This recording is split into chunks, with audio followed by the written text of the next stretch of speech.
absen dulu ya. Alfarizi. Hadir Bu. Zaidan. Hadir Bu. Aprilia. Hadir. Agung. Hadir Bu. Dede. Hadir Bu. Fira. Hadir Bu. Restu. Hadir Bu. Rido.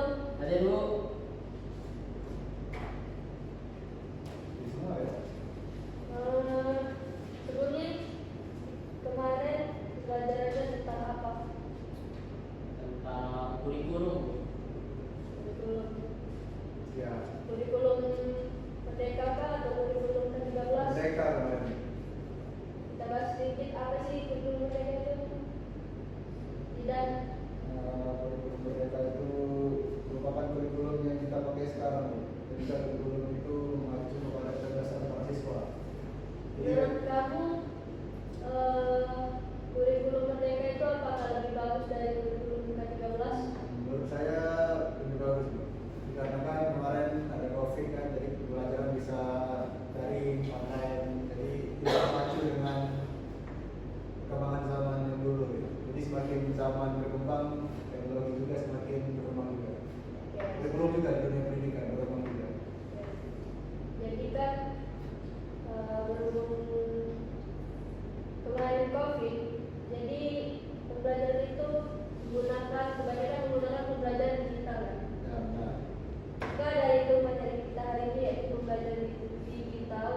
Kalau kepada saudara Dede, jelaskan untuk kita. Pembelajaran digital. Pembelajaran digital adalah proses belajar mengajar yang menggunakan teknologi digital dan media elektronik sebagai sarana utamanya. Proses ini sering melibatkan perangkat seperti komputer, tablet, smartphone, serta platform digital seperti Learning Management System (LMS), aplikasi pendidikan atau media sosial. Pas kita COVID kemarin menggunakan apa sih selain Zoom, Di Google Meet, Google Meet, Classroom, Classroom. Itu termasuk pembelajaran digital bukan? Ya. masuk. Oke. Di pembelajaran digital ini juga memiliki karakteristik. Kita lihat di sini. Kalau kepada saudara Alfarizi Karakteristik pembelajaran digital. 1. Aksesibilitas. Belajar dapat dilakukan kapan saja dan di mana saja dengan koneksi internet. Yang kedua yaitu interaktif. Materi pembelajaran dilengkapi video, simulasi, kuis interaktif dan diskusi daring. Yang ketiga, personalisasi. Proses pembelajaran dapat digunakan disesuaikan dengan kebutuhan dan kecepatan belajar individu. Yang keempat yaitu kolaboratif, memungkinkan kerjasama melalui forum diskusi, kolaborasi dokumen atau proyek kelompok secara daring. Yang kelima yaitu berbasis data. Aktivitas pembelajaran dapat dipantau dan dievaluasi menggunakan data analitik. Oke, terima kasih. Kan di poin pertama itu ada aksesibilitas, yaitu belajar dapat dilakukan kapan saja dan di mana saja dengan koneksi internet. Terus menurut kalian bagaimana sih dengan orang yang keterbatasan dari koneksi internet? Mungkin solusinya atau ya kan kalau pembelajaran digital ini harus memiliki koneksi internet, dan jika dia susah dalam koneksi internet, kira-kira solusinya bagaimana? Ada yang bisa?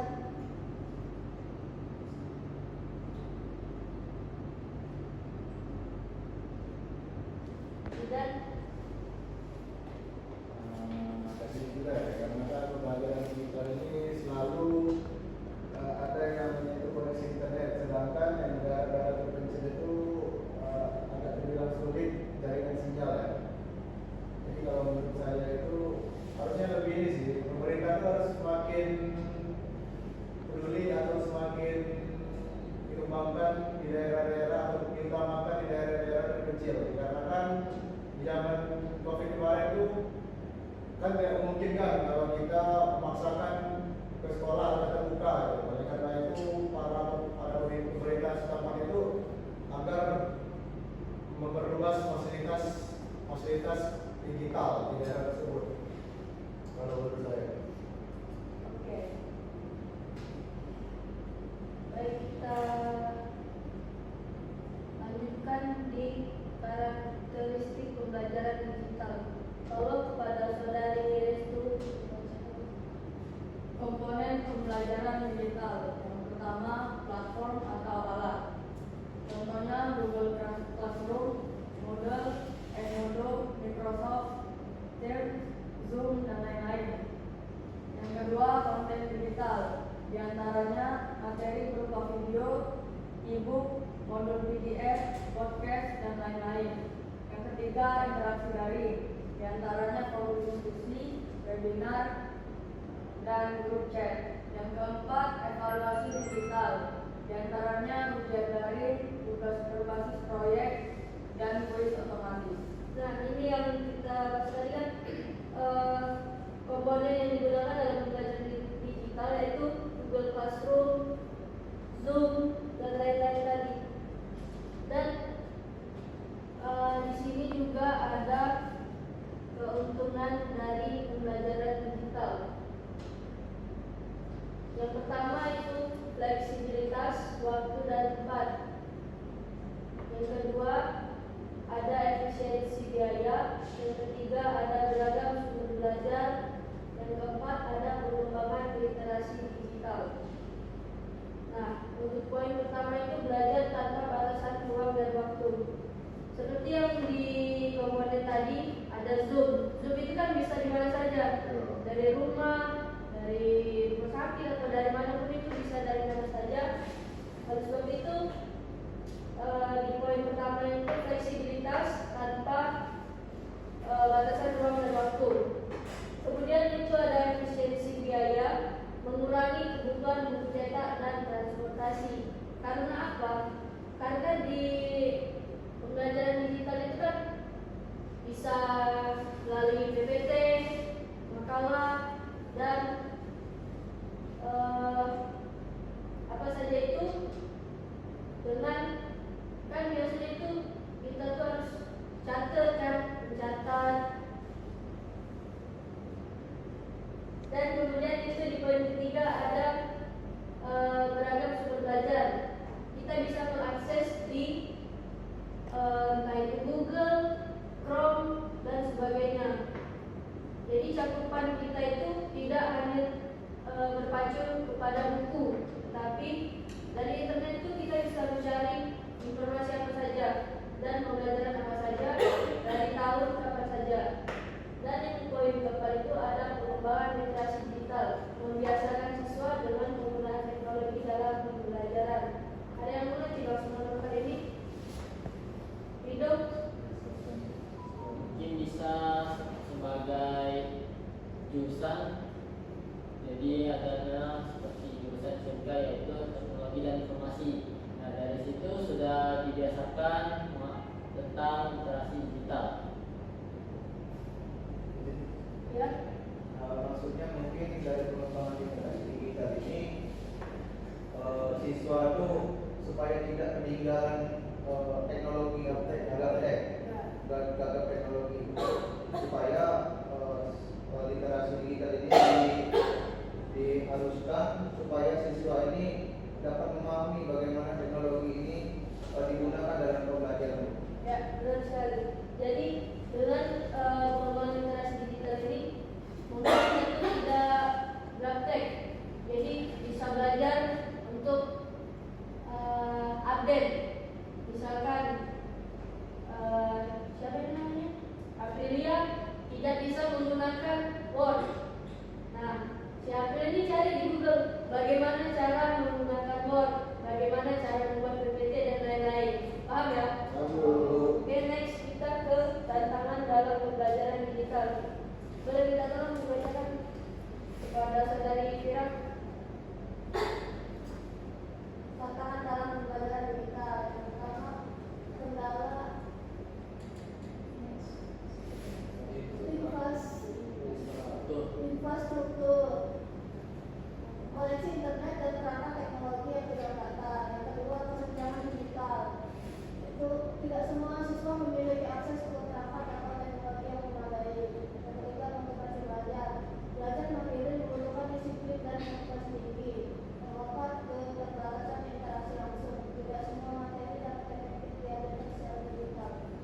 Oke, ini seperti kita bahas sebelumnya tadi kan, tantangan dalam pembelajaran digital, yaitu kendala pada koneksi internet dan perangkat teknologi yang tidak merata seperti di desa terpencil, seperti yang tidak bilang tadi, dan yaitu kesenjangan digital. Tidak semua siswa itu memiliki akses perangkat atau teknologi yang memadai. Misalkan punya HP, tapi RAM-nya kecil, tidak cukup untuk download Zoom,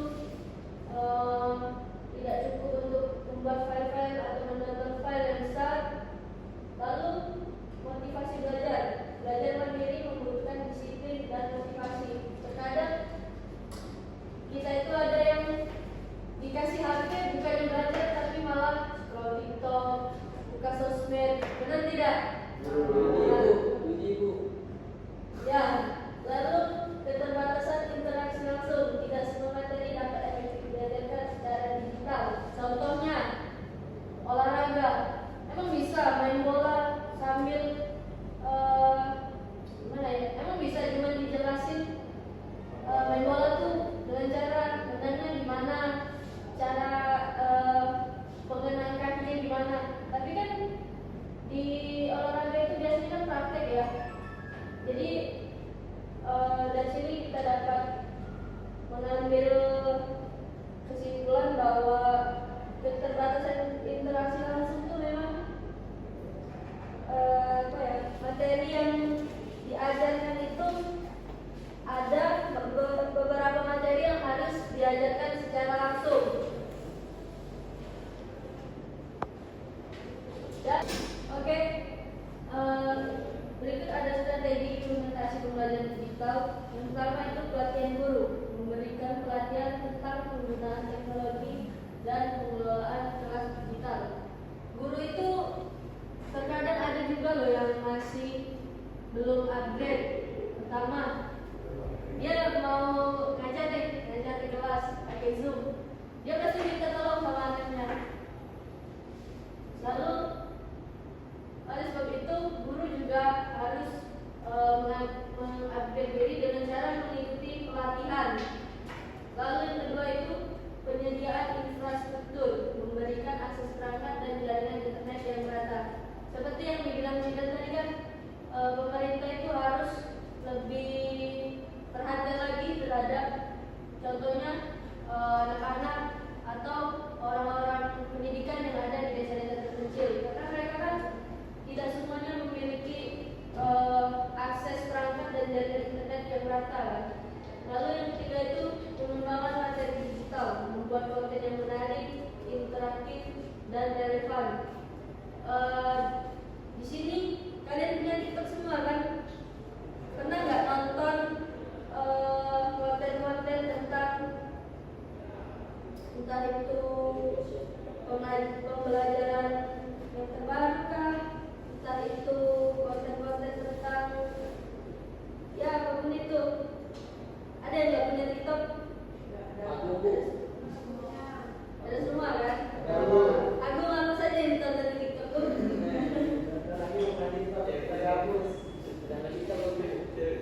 Apa sih? Mungkin nonton tentang game kan? Ada yang nonton tentang pembelajaran digital? Oke, next yaitu evaluasi dan perbaikan, menggunakan data untuk mengevaluasi keberhasilan pembelajaran dan memperbaiki metode.